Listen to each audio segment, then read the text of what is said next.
He's just a bartender. That's what my dad said when I walked in loud enough for everyone to hear, like he wanted the words to stick to me forever. My mom laughed, my sister looked away, and the room kept spinning around their pride like nothing broke. But it did. Something inside me cracked when my sister's new husband shook my hand and froze. His smile disappeared. He looked me up online, and in seconds the whole room went silent. My father's voice, the one that used to fill every space, vanished under the weight of one truth he could never control. I wasn't just mixing drinks. I built the empire behind the glass he was holding. Before I share my story, I want to know you are here with me. Just say, listening in the comments, or let me know where you are. I love hearing how far my story reach. Sometimes even the smallest connection can make a story feel heard. Thank you. And now, here's my story. And if you want to walk with me through stories like this, where silence breaks and truth speaks louder than pride, don't forget to subscribe. My name's Caius Rourke, and this is the story of how one wedding changed everything. I landed in Charlottesville with a carry-on and a promise to myself: show up, say congratulations, and leave before dessert. The rental car hummed over a gravel lane cut through neat rows of late summer vines, Hawthorne Hall glowing ahead like a postcard of a life that never belonged to me. The envelope sat on the passenger seat, heavy with embossed letters, and the soft insult I couldn't unsee my name without a +1. I thumbed it once, then checked my phone. A message from Portland lit the screen. The new Vine batch had cleared QC pallets wrapped for the Spain distributor. The shipping team wanted my final okay. Real power lived in warehouses, signatures, and people who showed up on time, not in rooms where my family pretended I wasn't there. I tapped approve, slid the phone away, and stepped into the wind that carried champagne and cut grass and the hum of other people's pride. Inside Hawthorne Hall was all vaulted ceilings and glass chandeliers fat enough to crush a compact car. The reception energy crackled linen laughter, that bright performance people save for nights when they're being watched. I moved along the edge, letting the room happen without me, until a thread of too loud laughter snagged. My father's voice. Barrett Rourke spoke like a man paid by the decibel. He had a half-circle of relatives pinned near a side table, and the smirk he wore whenever he thought he was educating the room. He's still mixing cocktails in those basement clubs, he said, like it amused him, like I was a story he'd told so often the ending felt true. A cousin I barely recognized snorted on cue. My mother Paula lifted a hand to her pearls and laughed the way you clear a smudge off crystal. I didn't correct them. I didn't even slow down. I just let the words pass through me the way I learned to let them pass years ago, and kept my body out of their spotlight. The side corridor opened into an anteroom where a mobile bar had been rolled against a stucco arch. A small sign on the counter made my step hitch: House Tequila Vine Blanco. Someone had centered it just so the serif letters clean and quiet as a heartbeat. I watched the bartender, freckled forearms, rolled sleeves, tip a bottle over fresh ice and slide a shot to a guest in navy satin. Smooth, he said, almost proud. I didn't introduce myself. Not yet. I took in the thump of bass through the floorboards, the chill condensing on the neck of my own product, the way fate sometimes sets your logo down in the exact room where you've been mistaken for less your whole life. From the main hall, applause rose and fell. I drifted back just as the MC called for the wedding party to preview the seating chart. Delaney, my sister, the girl who used to steal my hoodies and ask me to taste her cookie batter, appeared in a dress that looked poured on. The bouquet hit a tremor in her fingers. When her eyes landed on me, she stopped. One beat, two. The soft shock of recognition, the calculation, the look over my shoulder to see who else had seen her seeing me. "We're just doing a quick check," she said, but to the air, not to me. The MC waved her forward. She turned, and the train whispered after her like a secret she didn't want to hold. I found my name at a back table tucked beneath a sconce, the social equivalent of a storage closet. It made me grin. Put a person around a long enough corner and you teach them to become their own front door. On the linen near my place card lay a small printed menu that echoed the sign at the bar. There was no way Barrett had chosen Vine on purpose. He prided himself on imported labels with vowels that gave him excuses to over-enunciate. Someone on the venue staff had made the call because the distributor delivered quality on time because the sales rep did their job. Nothing to do with family. Everything to do with work. I slid the menu into the pocket of my jacket the way you might pocket proof of a private joke. I stood again, orbiting the margins, letting the chandelier light break across my shoulder as I passed, letting my breath slow to something steady. The first sting of his laughter had already burned off in the room's heat, leaving behind the cooler truth I came here to serve. I wasn't going to win an argument tonight. I was going to let gravity do it for me. The emails from Portland, the embossed card without a +1, the fact that the house tequila was mine, 3 quiet lines that together made a sentence even my father would have to read. I decided I'd stay just long enough to watch the story turn by itself. If the bar was the stage where truth performed best, someone else could pull the curtain. The jazz trio had switched to something light and clever by the time the newlyweds finished their circuit of family hugs. Servers threaded between clusters of sequins and tuxedo shoulders with trays of crab cakes and tartlets that pretended to be dinner. Under the tables, screens lit faces from below little private moons. I was finishing a club soda when Delaney arrived with her husband in tow. "This is my brother," she said quickly, like she was trying out the word in public for the first time. Caius. Weston Hale was the kind of man who makes a living believing in data more than stories. He had the fit of a gym membership and the calm of someone who checks the exit maps in every room. His hand was dry and firm. He smiled the way people smile at someone who will not be staying long. "Good to finally meet you," he said. He held my handshake a fraction too long in the way men do when they're testing for leverage, then let go and kept looking. He started and stopped, and the second curiosity touched caution, he pivoted to his comfort zone. He tilted his wrist just enough to catch the glow off his watch glass and used it to hide the angle of his phone. I watched the tiny reflection flicker letters bolding into my name, then the company, then a headline placed by other people in rooms far from this one. His smile fell without drama, like a stage light cooling. Paleness rose from his collar into his cheeks, a tide, meeting a line of shore it didn't expect to cross. "I'm just gonna grab a drink," he said, "and it came out too, even the way you talk when the blood in your ears gets louder than the music." He tapped their joined hands against Delaney's bouquet as if to say, "I'll be right back," then disappeared toward the arch where the mobile bar waited in its pool of yellow. Delaney turned the practiced brightness of the bride slipping. "What did you say to him?" she asked. It came out half accusation, half plea. I didn't get the chance to say anything I said. She studied me like there was a test hidden in my face and she hadn't revised for it. Someone called her name from the dais. She glanced over her shoulder. When she looked back, her eyes dropped to the folded place card in my hand, the edge of the menu peeking out of my pocket, and then without meaning to past my shoulder toward the bar. She left the question in the air and moved away, the bouquet lifting like a shield. I stayed where I was, not casual, not stiff, just present. The trick to surviving a room that doesn't want you is refusing to be pushed out of its frame. At the bar, the bartender set a bottle down with a thunk I could feel in my ribs. He was talking to Weston. The freckled arm gestured at the Vine Blanco, the clean bottleneck beating in the conditioned air. I didn't need to hear the words. I knew the script. We trained our partners to say the right things because good liquid deserves good language. The bartender smiled. Weston didn't. He looked past the label toward the archway where I stood and then back at the phone he'd lifted again to confirm what his gut already knew. That's how the fuse lit, not with an announcement, not with me, with curiosity. With a man who made a habit of verifying claims, learning he was married into a narrative that didn't hold up under search results. He walked away from the bar without a drink and went instead to the long table where his groomsmen were dealing out compliments and napkins like playing cards. He leaned in shoulder to shoulder, said a single sentence, flipped his screen so one of them could see. The groomsman's mouth shaped an O, that universal vowel for "I didn't see this coming," and then he stood up a little straighter. Phones came out the way umbrellas do when the first cold drop hits. Under linen in the soft shadow of floral towers. Faces glanced down, scrolled, glanced up at me, glanced back down.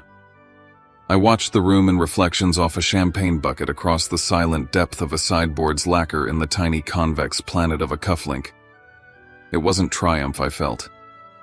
It was something quieter and more exact, like a weight finding its proper shelf. Somewhere behind me, a server slid a fresh tray of amuse-bouches past, and the scent of lime and roasted pepper cut through the starch of the evening. I breathed it in and smiled, because even the air had started saying my name. Delaney reappeared, catching Weston in transit. He spoke with the urgency of someone trying to wrap a story in cloth before it spilled. She cut a glance at me that landed and skittered away, and now it wasn't just worry in her face. It was the first tremor of a truth pushing back. Her gaze dipped to my jacket pocket again, where the menu edge still showed House Tequila Vine Blanco. I didn't move. I let her do the math. Let her remember the pictures she'd posted last Christmas, captioned "Whole Family" with a very obvious hole, the engagement party invitation. I never got the bedrock of small exclusions that had been poured and polished until they looked like taste instead of cruelty. A groomsman brushed my shoulder with an apology and a sideways look meant to be discreet. "Hey," he said, like we'd been friends in another life. Crazy brand. We stocked it at my place in Miami. Went fast. He waited for me to claim the thing he'd come to confirm. Then, when I didn't, he gave me a quick nod that meant message received and took the news farther down the line. In a corner, my mother watched with the tight smile of a woman smoothing a tablecloth already stained. She'd come to fix the room before, and the room had always let her. Tonight it was fixing itself, pulling stories back into alignment, one search result at a time. Across the floor, Weston paused beside the bar again. He looked at the label like it might blink. The bartender said something. Weston shook his head. The jazz slipped into a standard, and I caught a line about truth under my feet. I thought about the vineyard outside, about the planes and pallets and payrolls waiting for me in places where last names didn't override work, about the embossed card on my passenger seat, and the missing +1 that told me everything I needed to know about the people who sent it. Delaney took one more step toward me, and then the MC called for speeches, and a tide of bodies turned toward the dais. The chandeliers dimmed to the romantic dim that makes belief easier. My father stepped into the light with the confidence of a man who still thought the microphone belonged to him. He hadn't yet seen how quickly a room can change its mind. I set my glass down, felt the switch flip somewhere I couldn't see, and wondered not if the curtain would lift, but who would be the first to pull it. When the story starts leaking from the other side's wall, Hawthorne Hall stops being theirs, and for the first time all night I felt like I'd walked into a house that might finally hear me knock. Barrett caught me halfway to the bar, glass in hand, his grin carrying the same sting it always had. Still working the counter, son, he asked, his voice loud enough to claim the air. I didn't answer. I walked straight past him, stopping at the counter where the bottles lined up in neat symmetry. The bartender, a young guy with sunburned cheeks, glanced up. I nodded toward the shelves. "Where do you source your tequila from?" He smiled. "Vine Spirits out of Portland. Smoothest Blanco we've had, clean and bright." "Good," I said quietly. "I'm the founder." He froze. Then his eyes widened and his face broke into a grin. "No way. That's amazing, man. We pour your stuff all the time." The words carried further than he knew. A small silence spread through the room, a ripple across the surface of polished glass and chatter. Behind me, my father's voice vanished mid-breath. I turned just enough to see his hand stop halfway to his mouth, the glass trembling. Light from the chandelier scattered across his face like shards of his own pride. A bridesmaid nearby whispered to another, then out loud, "Wait, is that him? The guy from that article?" Her friend pulled out her phone. The bartender who built a liquor empire.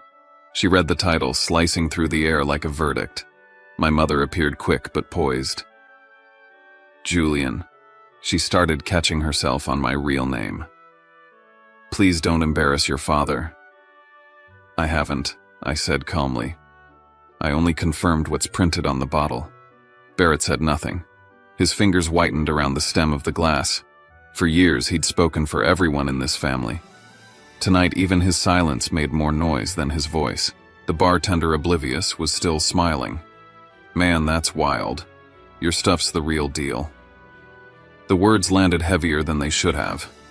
Every look turned toward my father, now expecting measuring, waiting for a line that wouldn't come. And for the first time in years, he had none. The laughter that used to fill every room I entered didn't end with an argument. It just ran out of air. When I turned to leave, the bottle of Vin Blanco caught a shard of light. My logo glowed like a signature, calm and permanent. I didn't need to explain a thing. The truth had spoken for me. And I thought, when a label says more than a lifetime of words, what story do they have left to tell? By dinner, the room had shifted. I'd been placed at the far end, out of sight, almost off the map, but now the space around me was filling up.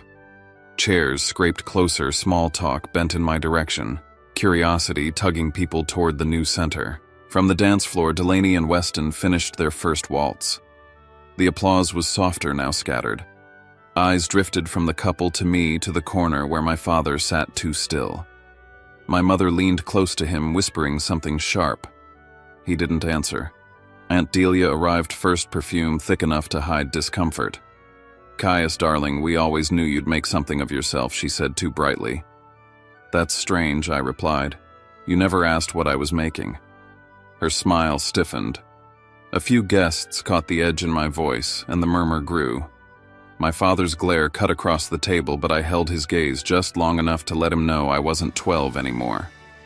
Then a sound cut through the chatter, a video playing from someone's phone. The groomsmen laughed, half-drunk curiosity winning over discretion. On the small screen, the Vine Spirits commercial filled the air, my voice. Over my distillery, the copper stills gleaming behind me. The bartender from earlier must have told them. Weston moved fast, trying to hush them, but the spark had already caught. "That's him," someone whispered. "That's the guy." Across the room, my mother's smile faltered.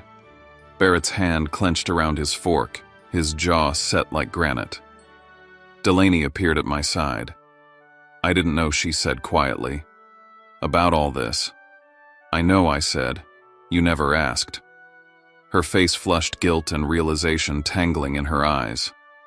Weston called her name, and she slipped back into the crowd bouquet, trembling slightly. A toast broke out at another table, someone raising a glass to the entrepreneur in the family. Polite laughter followed, brittle and unsure. Barrett stayed seated, Knuckles' pale eyes fixed on the tablecloth. I didn't smile, didn't move. I just sat in the space that used to reject me and let the silence reshape itself around the truth. The room's hierarchy had inverted itself in less than an hour. For years, my father's voice had dictated who mattered and who didn't. Now all he could do was listen to strangers say my name. When dessert was announced, I stood, straightened my jacket, and caught my reflection in the glass of wine before me, clear, steady, unshaken. The story had shifted hands. And as I walked toward the terrace, I could still feel their eyes following, full of confusion and the quiet awe people reserve for realizing they were wrong. Inside, under the chandelier, Barrett was still sitting there, his kingdom intact but empty, his silence heavy enough to drown in. For the first time, I didn't look back. The sky over Hawthorne Hall had turned the color of champagne left too long in a glass. The band fell quiet as Barrett stepped onto the wooden dais. The lights tilted toward him, catching the gray at his temples, the gold on his cufflinks, the posture of a man who still believed the room belonged to him. "I am proud of my daughter," he began, lifting his glass. The words rolled out with practiced warmth, his voice deep enough to carry through the vineyard air. For a moment, it sounded like every other toast he'd ever given, controlled, measured, designed to draw applause. But the rhythm faltered. Around the table, screens blinked to life, one after another, like tiny fires in the dark. The glow from a dozen phones lit faces, mouths whispering behind napkins. Someone near the front leaned over to whisper, "Is it true?" Another checked the headline. I watched from my chair near the back, half in shadow, glass in hand. Each flicker of light was a new search result. The words, "Vine Spirits," flashed on screens, followed by "Caius Rourke, founder." The whispers grew legs. The room started to breathe differently. Barrett continued, trying to outpace the noise. A father's pride as he didn't finish. A cousin from Weston's side spoke up, his voice cutting through the polite hush. "And what about your son?" he called out. "The guy who started that tequila brand, Vine Spirits." A ripple of sound followed, like fabric tearing. Barrett's mouth opened, but nothing came out. He blinked, caught between outrage and disbelief, then forced a laugh that cracked mid-breath. "I don't know who you've been talking to," he said finally, the smile collapsing around his teeth. You must have me mistaken. Even the band didn't pretend to tune up. The quiet was surgical. I sipped my champagne, the bubbles soft against my tongue, and let the scene unfold. From a nearby table, someone gasped. A short video began to loop on one of the guests' phones, the moment at the bar earlier that evening, the bartender's grin, my voice saying, "I'm the founder." The caption under it read, "When the family's bartender owns the tequila brand." Within seconds, it was everywhere. The air filled with the faint buzz of notifications. The glow from screens reflected off wine glasses and silver cutlery, turning the wedding into a theater of light and disbelief. Barrett saw it. He saw himself framed in it, the smug father, the public punchline. His hand trembled. Then the microseconds of pride gave way to fury. He gripped the mic harder, his knuckles blanching. "Enough," he said, but no one stopped watching. He slammed the microphone onto the podium, the feedback shriek slicing through the music and laughter. His glass toppled, spilling gold liquid down his suit. Paula rushed forward, whispering his name, but he pushed her hand away. "I won't be humiliated in my own family," he hissed. Cameras caught it all. He turned, stormed off the stage, and the crowd parted like water. The sound of his footsteps against the deck echoed far longer than it should have. I didn't move. I just watched the shadow of him disappear through the archway toward the parking lot, the image of a man trying to outrun the truth. My mother stayed frozen for a few seconds, clutching the hem of her dress as if the fabric could hold her upright. Then her eyes swept the room, seeing what he couldn't, the pity, the murmurs, the sideways glances. She pressed her lips together, the mask breaking. "Excuse me," she muttered and followed him. The band hesitated, unsure if the show was over. Weston stood trying to calm the confusion. Delaney turned, her gown glowing under the light's eyes darting between me and the empty podium. She crossed the space between us faster than I expected, voice sharp with panic. "What did you do?" she demanded. "Nothing," I said. "I didn't do anything. I just let them see." She stared at me like she wanted to believe it but didn't know how. Her mascara had begun to smudge a faint shadow under her eyes. "He's your father," she said. "I know," I said softly, "and I stopped lying for him a long time ago." Someone's phone pinged again. Then another. The glow pulsed like heartbeat rhythm across the tables. The video had gone beyond the wedding now. Notifications were stacking faster than the waiters could refill glasses. Laughter rose again, not the kind that flatters, but the kind that cracks open what used to be sacred. When I left the table, the night air felt cleaner. The vineyard stretched out under the stars, rows of vines catching the last light of the lanterns. I could hear the buzz of conversation behind me, the rustle of silk, the slow unraveling of a family's script. I didn't feel triumphant, just still. Because sometimes silence is the only weapon that leaves no blood. By morning, the clip from the wedding had over 500,000 views. Someone had tagged it, "When pride meets proof." My father's name trended next to mine. I didn't share, didn't comment. I didn't need to. When a lie finally drowns, the splash is always loudest at home. Who in that house would dare look me in the eye first? 3 days later, Richmond felt like a different world. The wedding had turned into a headline, then into gossip, then into silence again. The kind that hides behind embarrassment. I found a quiet cafe downtown, all brick walls and soft jazz, the kind of place where no one looked twice at a man sitting alone. Weston Hale was already there, his jacket off, 2 coffees on the table. "Thanks for coming," he said. His voice carried the uneasy politeness of someone unsure if they were a friend or a witness. He slid a manila envelope across the table. It made a dry sound against the wood. "You need to see this," he said. Inside were printed emails, screenshots, text chains. My name jumped off the pages, surrounded by lies. Caius is struggling. He's in debt. He's bouncing between bars again.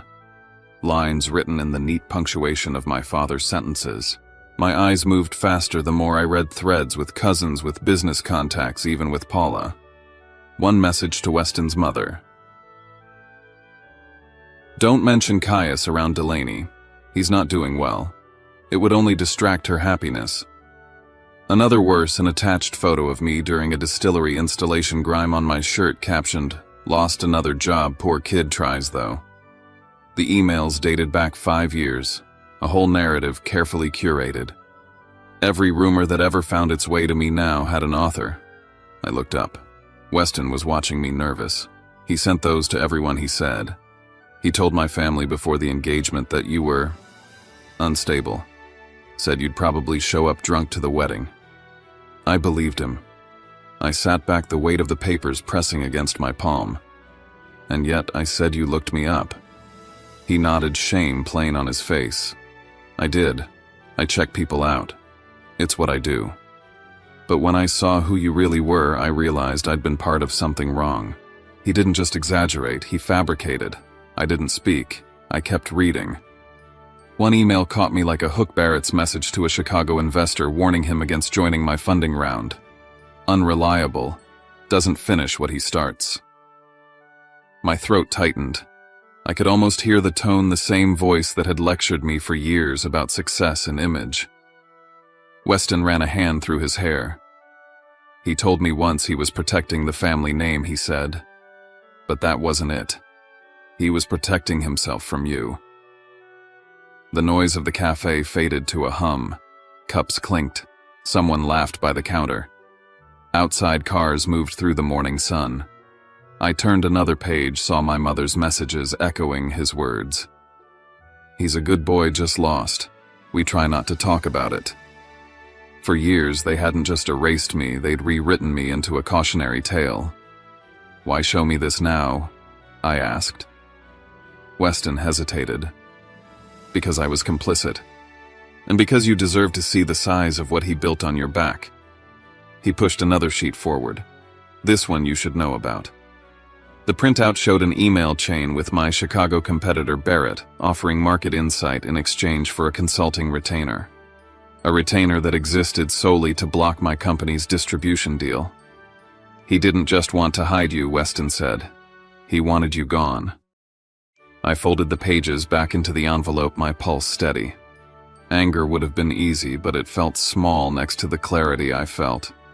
He tried to delete me, I said finally, and he almost succeeded. Weston nodded. I don't know if this helps, but I'm sorry. I thought your silence that night was arrogance. Now I think it was control. Maybe both, I said. We sat for a moment, the weight of it between us.